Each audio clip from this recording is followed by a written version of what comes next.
অভয়া মৃত্যুর বিচারের দাবিতে এর আগেও নবান্ন অভিযান হয়েছে, এবারেও অভয়ার বাবা মায়ের ডাকে নবান্ন অভিযান। এইটুকুই রাজ্য সরকারকে বোঝাতে চাইছি যে আপনি পুলিশ এবং গুন্ডা দিয়ে শাসনতন্ত্র চালাচ্ছেন, যা গণতন্ত্রের পক্ষে সঠিক কাজ নয়।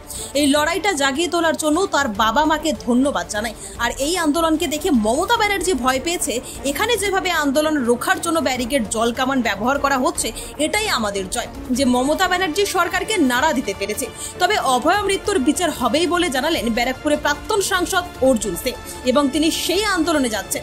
সেখানে কে যাবে না যাবে সেটা বড় কথা নয়, লক্ষ লক্ষ মানুষ এই আন্দোলনে যোগ দেবে বলে নবান্ন অভিযানের উদ্দেশ্যে যাওয়ার আগে সাংবাদিকদের মুখোমুখি হয়ে বললেন অর্জুন সিং। দেখুন, এটা তো একটা গণতান্ত্রিক পদ্ধতি। আমরা আমাদের ঘরের মেয়ে অভয়ার জন্যে আগেও আমরা নবান্ন অভিযান করেছিলাম ছাত্র সমাজকে সামনে রেখে।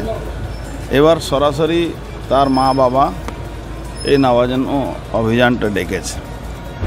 আমরা পশ্চিমবাংলা সরকারকে বোঝাতে চাইছি কি পুলিশ আর গুন্ডা, পুলিশ আর ক্রিমিনালকে দিয়ে আপনি পশ্চিমবাংলা শাসনতন্ত্র চালাচ্ছেন, এটা খুবই অন্যায়। গণতন্ত্রের পক্ষে এটা সঠিক কাজ নয়। এই লড়াইটাকে জাগিয়ে দেওয়ার জন্য তার মা বাবাকে আমি ধন্যবাদ জানাবো। 1 বছর আগে আজকে দিনই তার খুন হয়েছিল, রাখি পূর্ণিমা দিন। আজকে রাখি পূর্ণিমা হলেও আপনি যাবেন নবান্ন, যদি আপনার দেখবেন টিভি পর্দায়, তাহলে দেখবেন হাজার হাজার লক্ষ লক্ষ মানুষ আজকে মার্চ করবে। মমতা ব্যানার্জি ভয় পেয়েছেন, কন্টেনার লাগাচ্ছেন, ওই ব্যারিকেড ঝালাই করে দিচ্ছেন। এটাই আমাদের জিত, এটাই আমাদের ভিক্টরি, কি আমরা এই লড়াইটাতে মমতা ব্যানার্জি সরকারকে নড়িয়ে দিতে পারি। মমতা ব্যানার্জি যে নট এ ফ্যাক্টর, সরকারকে নড়িয়ে দিতে পারছি, এটাই আমাদের বড় রাজনৈতিক ব্যক্তিত্ব কারা থাকছে। দেখুন, উনি সবাইকে ডাক দিয়েছেন, কে থাকবেন না থাকবেন ইটস নট মাই জব।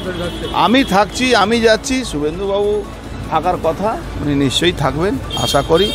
আমি আগেবারও গিয়েছিলাম, এবারও যাচ্ছি। অভয়া কি আদৌ বিচার পাবে, কি মনে হচ্ছে? দেখুন, বিচার তো একটা সময় আসবে, কি যদি ভারতবর্ষের ন্যায় ব্যবস্থা, ভারতবর্ষের মমতা ব্যানার্জিকে যেভাবে দরকার ছিল প্রেসার দেওয়া, সেভাবে আমরা দেখিনি। হাইকোর্টের মামলাটা সুমোটো একজন চিফ জাস্টিস ছিলেন, নিয়ে চলে গেছিলেন। সেখান থেকে এই মামলাটা অনেকটা হয়েছে। কিন্তু আমরা বিশ্বাসী আন্দোলনই পথ দেখাবে, অভয়া বিচার পাবে। যেভাবে পুলিশ দিয়েছে নিরাপত্তা নিয়ে পৌঁছানো পারবে। আর মানেটা হলো কি মমতা ব্যানার্জি ক্ষমতা থেকে যাচ্ছেন, তার প্রমাণ উনি এই কাজটা করছেন।